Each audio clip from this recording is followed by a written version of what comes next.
여러분들의 육체 건강뿐만 아니라 정신 건강까지도 걱정하고 챙겨드리고 싶은 건강튜브의 MC 강영훈입니다.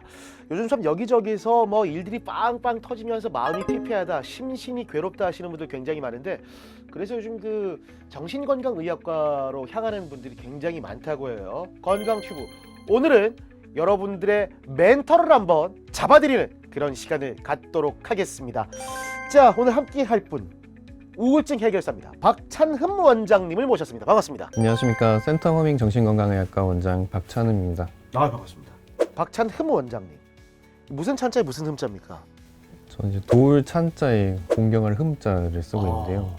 저 의사로서 딱이네요. 특히 정신건강의학과 의사로서 도와줄 수 있고 챙겨줄 수 있는 그런 이름이네요. 네, 맞습니다. 그래서 저희 할아버지가 이제 남들 많이 도와주고 공경받아라 이런 의미로 지어주셨어요. 근데 센텀 허밍 정신의학과, 허밍 갖다 넣으면 허밍이 나오는 겁니까?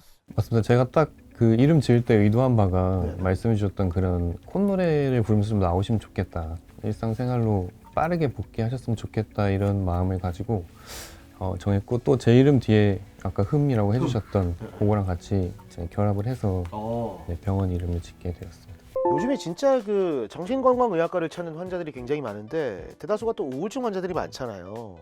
우울증이 뉴스에서도 굉장히 좀 안 좋은 쪽으로 많이 나옵니다. 이게 우울증이 뭔지 정의를 한번 좀 내려주세요. 일시적인 우울감은 누구나 생활하면서 좀 느낄 수 있는 자연스러운 감정인데요. 보통 뭐 친구들과 싸우거나 부모님과 관계에서 문제가 있다거나, 아니면 회사에서 뭔가 직장 상사에게 혼난다거나, 날씨가 좀 흐리거나 이러면 누구나 일시적인 우울감을 경험할 수 있습니다. 근데 이제 우울증에서의 우울한 기분은 일시적인 우울감보다는 그 양과 질에서 차이가 좀 나게 되는데요. 보통 우울증이 있으신 분들의 우울한 기분은 하루 대부분 시간 동안 우울하기 때문에 그동안의 직업적인 일상생활 이런 기능을 아예 할 수가 없게 되고, 기간 자체도 2주가 넘어가기 때문에 그걸로 인한 고통이 좀 많이 심한 경우에 우울증이라고 할 수가 있겠습니다. 2주를 봐야 되네요. 네, 기간적으로는 2주 이상 지속되는 우울한 기분이 있어야 돼요. 우리가 뭐 다른 통증들, 뭐 감기 뭐 이런 게 보통 선생님들한테 여쭤보면 일주일 이상 지속되면 병원을 가라라고 하는데, 우울증은 마음의 병은 2주 이상 지속. 갑자기 드는 생각인데, 옛날에 뭐 이별을 했다든지 뭔가 좀 마음의 상처를 입었을 때 이걸 잊기 위해서 막 노력하기보다는 감기 걸렸을 때도 막 몸살처럼 알아 누워야지 회복된다고 하듯이, 마음의 병도 좀 그걸 깊숙이 생각하고 알아 누워야 회복된다고 하는데, 그거는 2주 이상 안 가면 그렇게 하는 게 좋은 거예요? 개인마다 조금 차이는 있을 수 있겠지만, 어떤 분들은 이별이나 이런 상실에 대해서 조금 그런 회복된 속도가 빠른 분도 있고, 증상이 있더라도 일상생활을 하는 데는 큰 지장이 없는 분들도 있는데, 꼭 2주가 아니어도 그 기간 동안에 너무 힘들거나, 아니면 이제 흔히 얘기하는 죽음에 대한 생각이나 자살사고 이런 게 있는 경우에는 꼭 그 기간이 아니어도 일찍 병원에 방문을 해보시는 게 좋겠습니다. 놔두면 좀 이렇게 커질 수 있기 때문에 그런 마음들이 혼자 해결하기보다는 얘기를 하는 게 가장 좋지 않을까, 이런 생각을 해봅니다. 현대인의 커다란 질병이죠, 우울증. 오늘 건강튜브에서 하나하나 한번 파헤쳐 볼 거고요. 무겁지 않게 가볍게 이겨나갈 수 있는 방법들까지도 원장님과 함께 파회법을 함께 찾아보도록 하겠습니다. 건강튜브 항상 외롭지 않습니다. 우리가 외롭지 않은 이유는 바로 올드머그가 있기 때문입니다. 부산 송정해수욕장에 위치한 올드머그, 대한민국 최고의 커피숍, 최고의 커피의 맛을 선사하는 이곳에서 여러분들께 드립 커피 세트를 선물해 드립니다. 원장님께 우울증에 대한 궁금증들, 어떻게 하면 내가 헤쳐나갈 수 있을까, 그냥 서면으로 우리가 진료받는다 생각하시고요, 댓글 남겨주시면 여러분들께 드립 커피 세트 드릴 겁니다. 자, 본격적으로 이제 건강튜브 시작해 보겠습니다. 여러분의 행복함을 끌어올릴 우리는 건강튜브. 센텀 허밍 정신건강의학과의 흠 원장님과 함께하고 있습니다. 병원이 어디 있습니까, 정확하게? 센텀시티역 11번 출구랑 11번 네, 병원 이제 지하 3층이 연결되어 있습니다. 그래서 보통 이제 지하철 타고 오시면 밖으로 나갈 일 없이 3층에서 2층까지 에스컬레이터를 타고 오시면 돼요. 비가 오나 눈이 오나 미세먼지가 심하나 그냥 밑으로 에스컬레이터 타고 바로 올라가면 되는 거예요? 네, 맞습니다. 야, 입지가 굉장히 좋습니다. 저는 굉장히 외향적인 성격인데 의외로 이런 외향적인 성격에서 우울증도 많이 발생하는 것 같고. 근데 보면 집돌이 집순이들 집에만 항상 이제 박혀 있는 사람들도 있어요. 이 두 부류 중에 병원에 찾아오는 부류는 어떤 쪽이 더 많습니까? 딱히 어떤 부류라기보다는 그분의 평상시의 어떤 성격이나 기질이 어땠는지를 보는 게 더 중요할 것 같은데요. 원래도 외향적이고 활발하고 이랬던 분이 좀 집에만 있게 된다거나 네. 그런 경우에는 뭔가 좀 기분의 변화가 있지 않나 의심을 좀 해볼 수가 있고, 원래 집에 있는 게 좀 편하거나 내향적인 분들은 뭐 그거 자체가 크게 이제 본인한테는 불편함을 느끼는 부분은 아니기 때문에 평상시에 어떤 성격이었는지를 보는 게 조금 더 정확할 것 같습니다. 그럼 MBTI적으로 E나 I 중에 우울증이 더 잘 생기는 성격은 없는 거네요. 제가 알기로는 네, 그런 걸로는 특별하게 우울증 어떤 발생 위험도가 높다 이런 거는 알려져 있지는 않습니다. 아니, 왜냐면 요즘 워낙 MBTI를 또 많이 또 보고 하니까 그런 얘기들도 하더라고요. 우울감이 더 잘 생기는 성격은 무엇이냐? 상관이 없답니다. 네. 각자 개인의 성향상으로 다 판단하는 거니까. 그렇다면 우리나라의 우울증 환자가 좀 얼마나 될까요? 현재까지 나와 있는 통계로는 약 한 7% 정도에서 우울증으로 치료받고 있다는 것들이 나와 있는데, 약간 인생의 시기별로 소아 때나 성인 때나 아니면 노년기가 됐을 때 조금씩 그 경험 확률이 달라지긴 합니다. 사바사라고 할 수 있겠네요. 사람 바이 사람으로 사람 따라 다르고 성격 따라 다를 수 있는, 살면서 겪는 일에 따라서 또 그렇게 변화될 수 있는 거고. 근데 2030 여성들의 비율이 좀 높다는 통계는 있긴 해요, 그렇죠? 맞습니다. 보통 성인의 경우에는 20, 30대 특히 여성분들이 남성보다는 우울증에 걸릴 확률이 좀 높은 것으로 나와 있고, 그 외에도 이제 그 어떤 직장 생활의 어려움이라든지 경제적인 어려움이나 자기를 서포트해 줄 수 있는 어떤 사람들이 별로 없을 때, 이럴 때는 더 취약해진다고 볼 수가 있습니다. 제 생각에는 우울증이란 건 옆에 내가 얼마나 믿고 의지할 수 있는 사람이 있냐 없냐에 따라서 또 발생하는 게. 좀 믿고 신뢰할 수 있고 이런 대화를 솔직하게 할 수 있는 사람이 많을수록 아무래도 조금은 우울증에는 강점이 있다고 볼 수 있습니다. 지금 정신건강의학과 전문의가 나와 계시지만 정신 관련 의사 선생님들보다 더 뛰어난 정신과 의사 선생님은 주변에 내가 믿고 의지하는 사람이 아닌가 라는 생각이 갑자기 드네요. 근데 2030 여성의 우울증 비율이 꽤 높다. 이게 어디 뭐 연구 결과 보니까 다이어트 약하고 뭐 상관이 있다는 얘기가, 이게 좀 맞는 거예요, 가설이? 근데 보통은 다이어트 약이라고 불리는 그 약의 성분이 이제 중추신경을 자극을 하는 건데, 네. 그러면 식욕이 떨어지게 됩니다. 식욕만 떨어지는 게 아니라 보통 이제 잠도 안 오고 불안하고 이런 부작용들이 같이 생길 수가 있는데요. 그래서 약의 효과가 떨어진다거나 아니면 장기간 복용했을 때는 좀 심각한 형태의 우울증이라든지 불면이나 아니면 이제 다른 부작용들이 좀 나타날 수가 있습니다. 보통 다이어트 약 같은 경우에는 꼭 드시는 경우에는 단기적으로 필요한 용량과 필요한 기간만 드시고, 그 이외에는 이제 의사 처방 하에 약은 단약을 하는 것이 좋습니다. 다이어트 약이 꽤 무섭습니다, 여러분들. 그러니까 절대 전문의의 처방 없이는 절대 드시면 안 된다는 사실. 왜냐면 내 몸이 망치고 내 정신까지 망칠 수 있는 거니까. 자, 원장님, 방치하면 무서운 결과로 이어지는 우울증 치료 방법. 저는 뭐 그냥 약? 뭐 이 정도밖에 안 들어봤던 것 같아요. 보통 우울증 치료는 말씀하신 것처럼 어떤 약물 치료와 면담, 이게 이제 주된 흐름이고요. 원인에 맞춰서 보통은 약물 치료를 하게 됩니다. 네. 그 우울증 환자분들의 뇌에는 흔히 우리가 신경 전달 물질이라고 불리는 기분을 조절하는 물질들이 있는데, 그 물질들이 좀 떨어져 있다.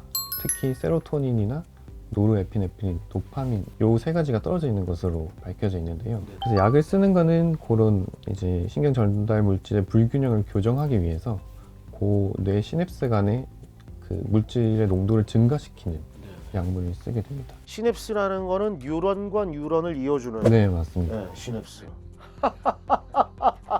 나 의대 가도 되겠다. 시냅스 간의 그런 그 활력을 좀 높여줄 수 있는. 근데 이게 약 먹으면 이게 막 부작용 있고 막 있고 막 특히 이렇게 향정 의약품들, 향정신성 의약품들을 좀 꺼리는 사람들이 굉장히 많습니다. 괜찮습니까? 보통 정해진 용량과 기간을 잘 준수해서 드시면 크게 문제가 되는 경우는 잘 없는데요. 네. 약의 효과가 나타날 때까지 한 2주에서 4주 정도 꾸준히 좀 드셔야 되는 부분이 있기 때문에 조금 이제 우리가 진통제 먹는 것처럼 바로바로 좋아지기는 좀 어려운 부분이 있고, 그래서 나중에 좋아지시더라도 일정 기간은 유지를 하고 약물을 중단하셔야 이후에 재발이나 다시 악화되는 걸 좀 막을 수가 있습니다. 근데 이게 약물 복용하시는 분들이 가장 걱정이 약에 대한 의존성이 강해지니까 이걸 걱정하시는 분들도 굉장히 많더라고요. 그 정신과 약물에는 의존성이 있는 게 있고 없는 게 있는데요. 보통 항우울제라고 불리는 약물들은 의존성이 없는 것들이 대부분입니다. 아까 말씀해 주셨던 향정신성 의약품, 이런 항불안제, 수면제 이런 것들은 아무래도 오래 쓰다 보면 의존성도 생기고 내성이나 금단 증상도 쉽게 올 수 있기 때문에 꼭 정해진 용법에 따라서 복용을 하시고 점차 감량해서 줄이면 그 이후에는 뭐 별다른 문제 없이 끊는 경우가 대부분입니다. 우울제는 그렇게 우리가 의존 증상이 많이 일어나지 않은 거니까 걱정하지 않아도 된다. 예. 근데 아까 그 뉴런과 뉴런을 이어주는 시냅스 이거 어떻게 치료하는지 약으로 치료하는 거예요? 약물적인 치료 외에도 우리가 흔히 비약물적인 치료 방법들도 있습니다. 이제 비약물적 치료는 뉴로모듈레이션이라고 불리기도 하는데요. 잠깐만요. 다시 한번 얘기해 주세요. 뉴로모듈레이션이라고 뉴로 모듈레이션. 모듈레이션. 뉴로 모듈레이션. 예.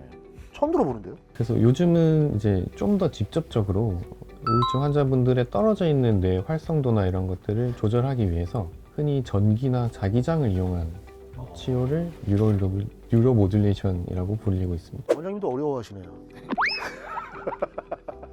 어떻게 하는 거예요? 뭐 머리에 뭐 써요 이렇게? 특수 설계된 코일을 두피 주위에 배치를 이렇게 하게 되는데요. 그 코일을 통해서 자기장이 발생을 하게 되면 머리에 있는 신경세포나 이런 세포들은 전기적 신호로 서로 이렇게 주고받기 때문에 정보를 그 자기장을 이용해서 이제 두개골을 통과해서 신경세포 안에 전기장을 유도를 하게 됩니다. 그 유도된 전기장을 통해서 떨어져 있는 뇌 활성도를 증가시키거나 좀 억제시키고 이렇게 조절을 해볼 수 있습니다. 두피에 뭔가 장치를 이렇게 하면 자기장이나 전기를 이용해 가지고 네, 맞습니다. 나의 떨어져 있는 그 뇌 활력을 좀 이렇게 올릴 수 있는. 뉴로모듈레이션 치료 방법 중에 말씀드렸던 것처럼 여러 가지가 있는데 어떤 것들은 이제 직류 전기를 이용한 것도 있고 네. TMS는 처음 말씀드렸던 자기장을 이용한 치료 자기장. 방법입니다. 예. 그래서 딥 TMS는 기존에 원래 있던 TMS라는 치료보다 조금 더 깊게 이제 딥이라고 하는 이름만큼 좀 깊고 넓은 영역을 자극할 수 있다. 이렇게 해서 딥 TMS라는 이름이 붙게 되었습니다. 약을 먹는 게 아니기 때문에 뭐 임산부라든지 아니면 약물에 대한 반응이 좀 과민한 환자한테 다 될 수 있겠네요. 맞습니다. 저도 처음에 이제 딥 TMS를 고려하게 된 계기 중에 하나가 말씀하셨던 약물 부작용이 너무 심한 경우 혹은 약을 충분한 기간 동안 쓰더라도 그렇게 증상이 호전되지 않는 분들이 더러 있거든요. 그런 분들을 위해서 좀 다른 방법들이 없을까 찾던 중에 이제 딥 TMS라는 치료를 알게 되었고 그거 이제 하면서 실제로 많은 분들한테 좀 도움을 드릴 수 있는 방법들이 많아져 있는 상태입니다. 이게 우울증 치료도 이렇게 진화하고 있고 우리 몸의 데미지가 좀 줄어들게 하면서 빨리 낫게 할 수 있는 이게 좀 드라마틱하게 좀 좋아질까요? 다른 그 약물 치료보다 어떻습니까? 저희가 보통 주 한 3회, 적어도 3회에서 5회 정도 시행을 하게 되는데 제 경험상으로도 그렇고 뭐 밝혀진 케이스나 이런 것들도 살펴보면 강력한 초회 효과라고 해서 초회 효과요? 초회 처음 하는데도 조금 느껴지는 주관적인 증상의 변화나 이런 것들은 약물 치료보다 좀 빨리 나타나는 경우가 많습니다. 처음에는 아무래도 좀 많이 알려지지 않은 치료법이다 보니까 과연 좋아질 수 있을까 이런 의구심을 가지는 분들도 계신데 충분히 어떤 설명을 드리고 시행을 하면 환자의 만족도는 많이 높은 상태입니다. 저는 지금까지 우울증 치료라고 하면 상담받고 약 먹고 하는 걸 그냥 교과서적으로 우리가 그냥 알고 있었는데 이 부분도 발전을 하면서 뉴로모듈레이션 발음이 어렵다. 한번 해주세요. 뉴로모듈레이션. 어렵네. 뉴로모듈레이션 치료. 오늘 아마도 가장 핵심적인 부분이 아닌가 싶습니다. 센텀 허밍정신건강의학과의 박찬호 원장께 가면 이 진료를 받을 수 있습니다. 근데 이 전에 우울증을 예방하고 좀 관리하는 방법에 대해서 조언을 좀 부탁드린다면. 보통 제가 크게 말씀드리는 거는 두 가지인데요. 어떤 정해진 자기만의 루틴이나 규칙적인 생활 습관은 꼭 지키시는 게 좋고 그 다음에 스트레스 관리를 할 수 있는 그런 레퍼토리가 좀 많으면 좋습니다. 그래서 정해진 습관이라고 하는 거는 뭐 별건 없고 사실 잘 자고 잘 먹고 주 3회 이상 운동하고 이런 것들인데 좀 건강한 식단으로 구성된 균형 잡힌 식사를 하시는 게 도움이 되고 수면 패턴 같은 경우에도 일어나는 시간과 자는 시간을 좀 일정하게 유지를 하는 것이 도움이 됩니다. 그리고 조금은 숨이 좀 찬 정도의 운동의 그런 강도로 한 30분 이상 주 3회 이상 운동을 하시면 스트레스 관리하시는 데도 훨씬 도움이 될 거라고 생각합니다. 육체와 정신은 이어져 있다고 하는 게 육체 건강을 유지하기 위해서든 정신 건강을 유지하기 위해서든 지켜야 될 기본 수칙은 같네요. 맞습니다. 예. 우울증 이전에 우리 또 함께하고 계신 시청자 여러분들이 다들 궁금해하시는 것들이 많아요. 오늘 제가 우리 시청자 여러분들 대리해서 한번 또 질문을 많이 드려보도록 하겠습니다. 다들 뭐 직장 생활하시고 집안 내에서도 화나는 일 참 많습니다. 요즘에 조리 있게 화를 내는지, 그 조리 있게 말하는 방법도 어렵지만 조리 있게 화내는 것도 참 어렵거든요. 화가 날 때는 어떻게 해야지 가장 좀 현명하게 내 마음의 생채기가 안 날까요? 보통은 화라는 감정이 사람을 어떤 움직이거나 행동을 유발하는 강력한 정서기 때문에 보통 화를 내실 때 그 감정에 좀 이렇게 매몰돼서 내가 평소에 안 하던 큰 소리를 한다거나 안 하던 말이나 행동을 하게 되는 경우가 많은데요. 그래서 일단은 내가 화가 났다는 거를 인지하게 되면 잠깐 쉬는 게 좋습니다.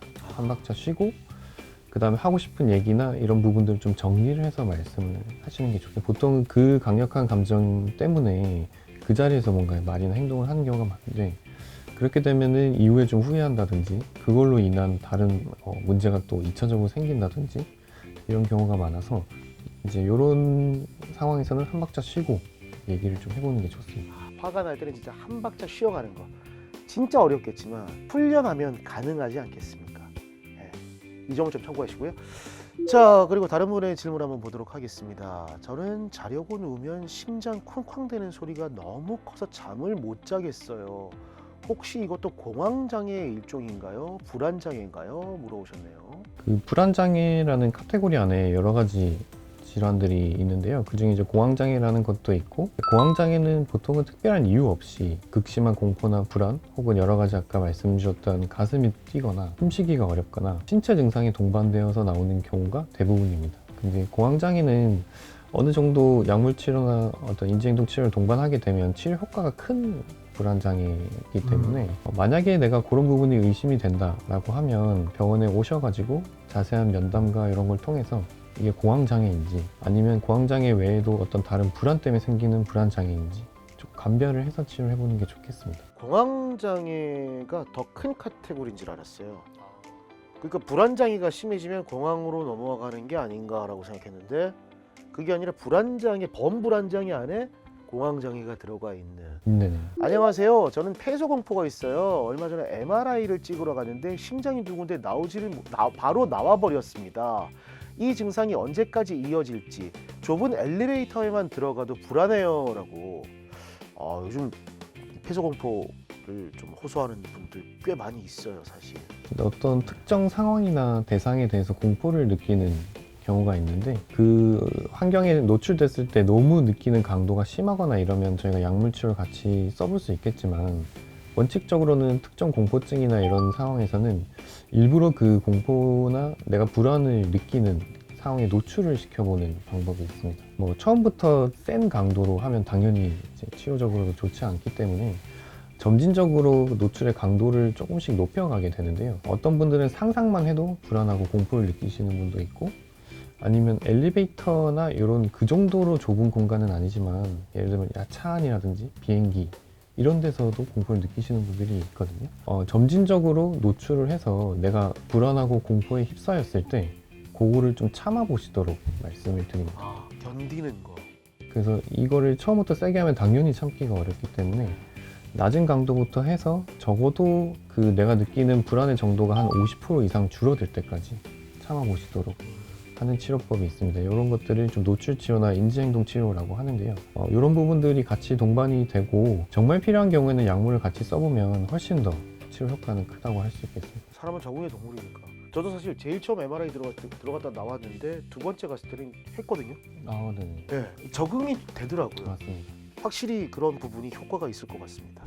이런 질문들이 있으면 여러분들 저희가 다양하게 활용을 하니까요.